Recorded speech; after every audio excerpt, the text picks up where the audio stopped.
Hello everyone, welcome to our show. I'm Austin. Studying in UNTech, you, especially students at Day 4, must know our guest today, Professor Chris O'Brien. Welcome, Chris. Hi. Can you say hello to our audiences? Hello. So many people must want to know where you come from. Okay. Should I tell them? Yes. Okay. I come from the United States of America. In case you don't know the name, it's a big country between Canada and Mexico. Its main qualities are being able to bother everyone in the world, and also they produce things like fast food. Also, most of the inventions of the 20th century came from America. So I hope that gives you a taste of my great country. So what's traditional food in your country?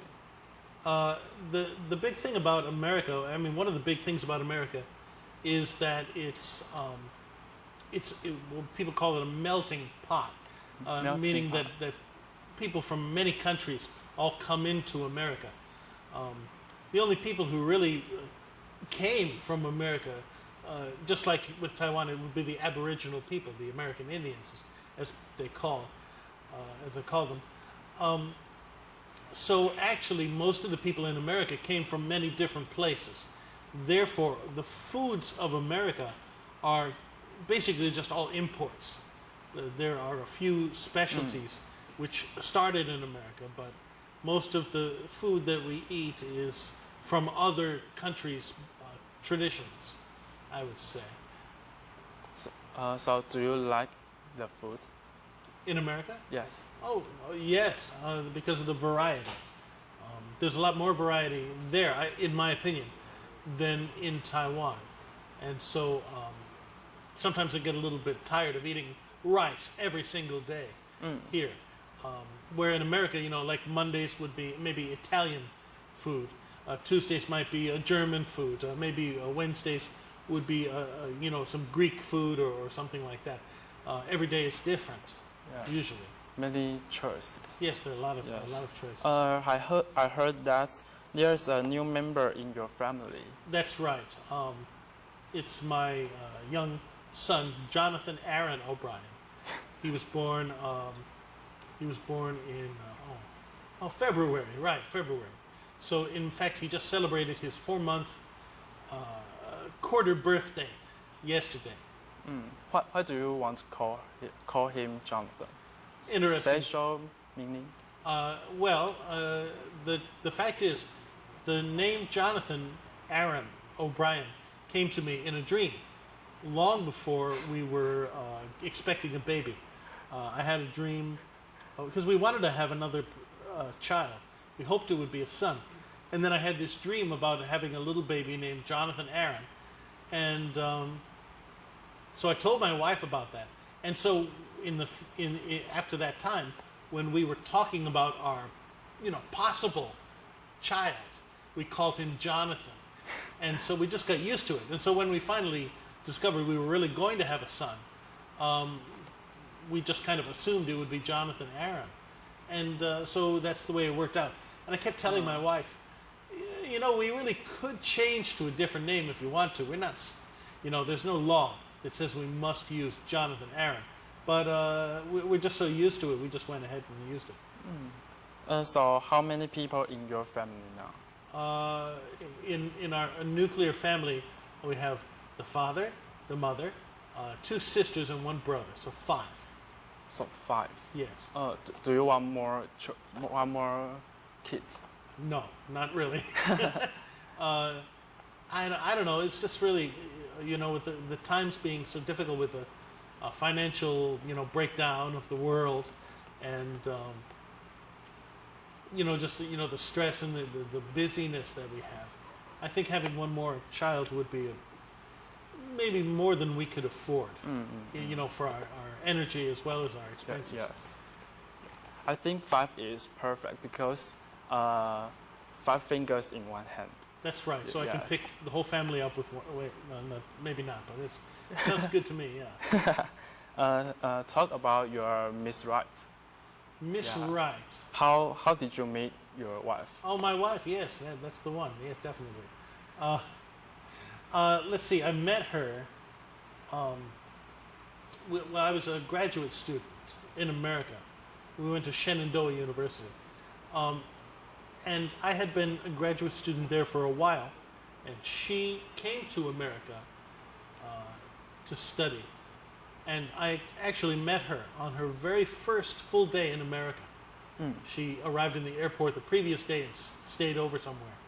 And then on the first full day in America, she went to the campus. And we met her. I met her there. Right after she arrived, basically. So, do you love at first sight to her? Actually, my wife complains sometimes. He says, "You didn't love me at first sight." I said, "Well, that's true, but I think the seed was planted maybe early on. No, it wasn't love at first sight, but once we had a chance to spend some time together, it was surprising because although my Chinese was not very advanced at that time, I had started studying Chinese or Mandarin Chinese with a classmate of mine in the music education department. And just for fun, just because I like to learn other languages, I learn a bunch. And so I had started learning a little bit. And so I had a little bit of Chinese, and her English speaking, like many other students who've studied English as a foreign language, her speaking ability was less advanced than other skills. So she felt shy about speaking to me in English.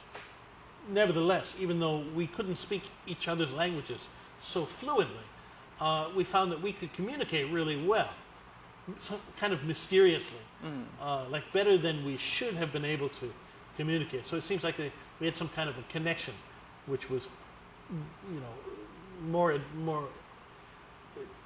interesting and more I don't know, more cool than other relationships that we've seen. So, how did you propose to her? Can you teach us? Sure. Just the normal way, you buy the ring and you get down on one knee and propose. The same old. It was, I tried to do it in the old-fashioned style. Actually, it was kind of interesting because her friends had known that I was going to get her the engagement ring. And I needed to find out how big the ring should be, how wide, right? So her friends had told her, okay, now we're going to take this string and put it around your finger. Yes. And how long the string will show your fortune in the future. So I said, oh, well, let's measure this. Yes. How long is it? They wrote it down. And so they said, oh, because of the length of this piece of string, it means that you will have a happy married life or something, nonsense like that. And then, so they reported how long the string was. So I took that information, got a piece of string that long, and used that to measure the ring. But we were out walking one night, kind of near her apartment area, and so we got to a bench at night, and so she sat down on the bench, and I had the ring in my pocket, and so no, wait a minute, that's not right. No. I had already ordered the ring, but it was still had not arrived in the shop yet.